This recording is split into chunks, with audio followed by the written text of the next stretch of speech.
Hi,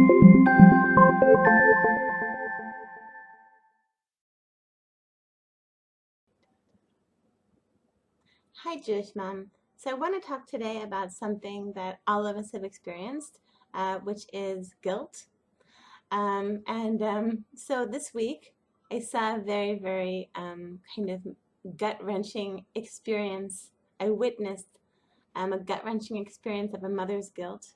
I have a friend, someone I love very much, and she, after many, many years raising a lot of children at home, as a stay-at-home mom, she's decided to go back part-time to work.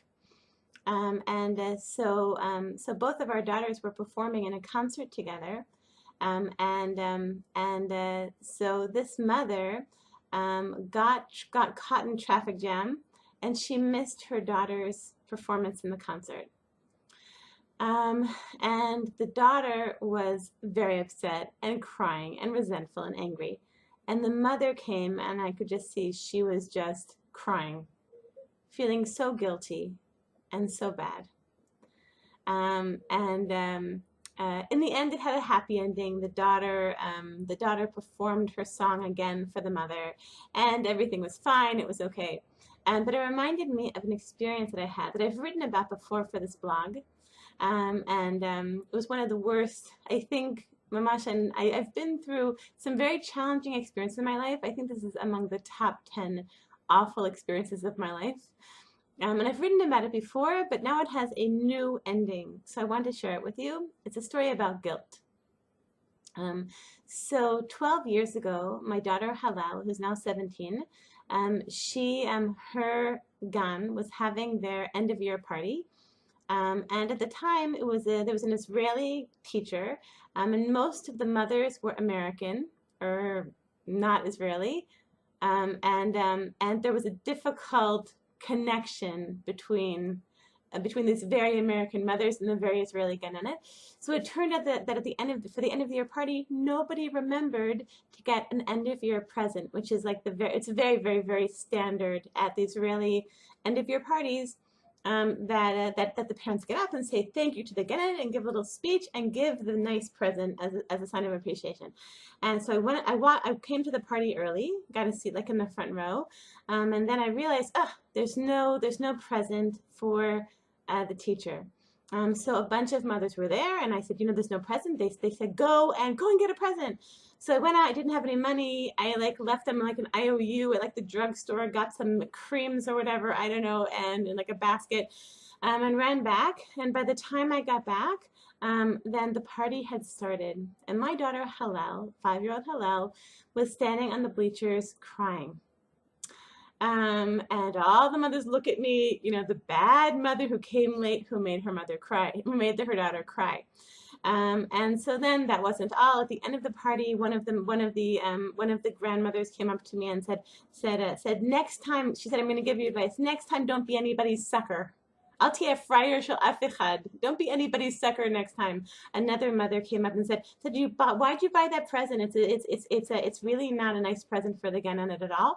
And various other things. There's all this insult and adding insult to injury. It was mamash a terrible, terrible experience. So what I wrote about last year on the blog is that recently I was speaking with Halal about this experience, and actually she hadn't forgotten it. And I said, yes, I remember that remember that terrible time when I came late to the party and you were crying? And she said, I don't remember that way. She said, what I remember is how proud I was that you had gotten up at the end of the party, and you and Rabbini Yemima Mizrahi actually had a daughter. Her daughter Elisheva was also in the gan with Hillel, and so she basically, Rabbini Yemima and I got up. I presented the present that I had bought, and Rabbini Yemima gave a speech, and Hillel said how proud she was that I had stood up with Rabbini Yemima and that we had presented the present. But I want to give you, which was amazing. So she actually she didn't remember at all that she'd been crying. She didn't remember at all that I had been late. She just remembered how honored she felt that her mother had been the one to present the present with Rabbini Yemima to her Gananet. But the new ending, which I wanted to add on now, was something that I just 2 weeks ago that happened. That Hillel who I said is 17. She's in 11th grade, and she's in a youth group, and they had like she's a coordinator in her branch of her youth group, and they have the national coordinator runs regular programs for them, like training programs, and it turned out that nobody at the end of the year had thought to buy a present for the national coordinator.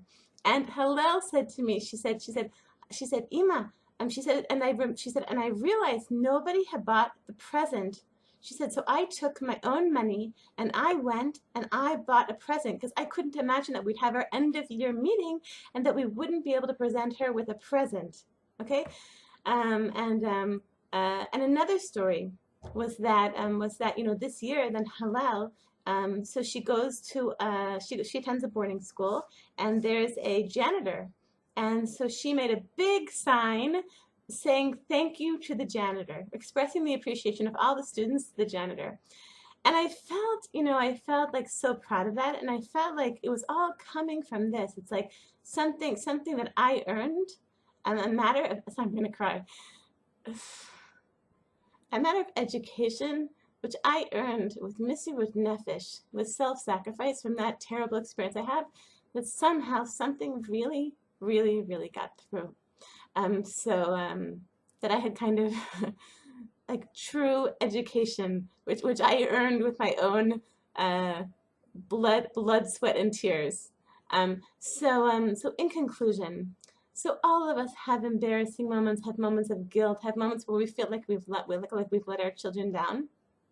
And I just want to give you this, next time that you feel that, next time that you feel that you let your child down, that you feel this feeling of guilt, remember that things might turn out differently. A few years down the road, your child might remember things differently than they appear to be right now. Probably it's not as bad as you think it is right now. Okay, so I want to bless all Jewish moms with an amazing week.